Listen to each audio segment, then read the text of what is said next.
যে রায়টা হয়েছে সর্বোচ্চ সাজা নিশ্চিত হয়েছে, তারা তো অবশ্যই ন্যায় বিচার পেয়েছেন, এই জন্য তারা তো অবশ্যই খুশি হয়েছে। মামলাটা অনেক তাড়াতাড়ি শেষ হয়েছে। এইভাবে আমরা চেষ্টা করব নিম্ন আদালতে অন্তত এইভাবে দ্রুত এই ধরনের জঘন্যতম অপরাধের মামলাগুলো দ্রুত নিষ্পত্তি হবে। রায়টা এই দুইজন আসামির সর্বোচ্চ শাস্তি মৃত্যুদণ্ডে দণ্ডিত হওয়ার আদেশ হয়েছে। রায়টা 11টা শুরু হওয়ার পরেই কিছুক্ষণ আগে শেষ হয়েছে, মোটামুটি বেশ সময় লেগেছে। তারা এইটা তো যে রায়টা হয়েছে সর্বোচ্চ সাজা নিশ্চিত হয়েছে, তারা তো অবশ্যই ন্যায় বিচার পেয়েছেন, এই জন্য তারা তো অবশ্যই খুশি হয়েছে। আশা করি এই মামলাটা একটা আলোচিত মামলা, সারা দেশে একটা মেসেজ গিয়েছে যে এই ধরনের অপরাধ করলে অপরাধীরা শাস্তির বাইরে থাকে।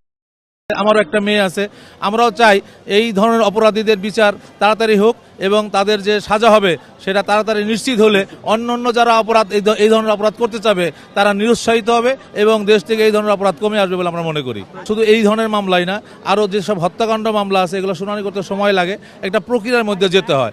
আসলে রাতারাতি কিন্তু একটা মামলা শেষ হবে না। যেমন এই মামলাটা অনেক তাড়াতাড়ি শেষ হয়েছে। এইভাবে আমরা চেষ্টা করব নিম্ন আদালতে অন্তত এইভাবে দ্রুত এই ধরনের জঘন্যতম অপরাধের মামলাগুলো দ্রুত নিষ্পত্তি হবে এবং আমরা আশা করি হাইকোর্টেও অচিরেই এই সব মামলাগুলো দ্রুত সময়ের মধ্যে নিষ্পত্তি হবে।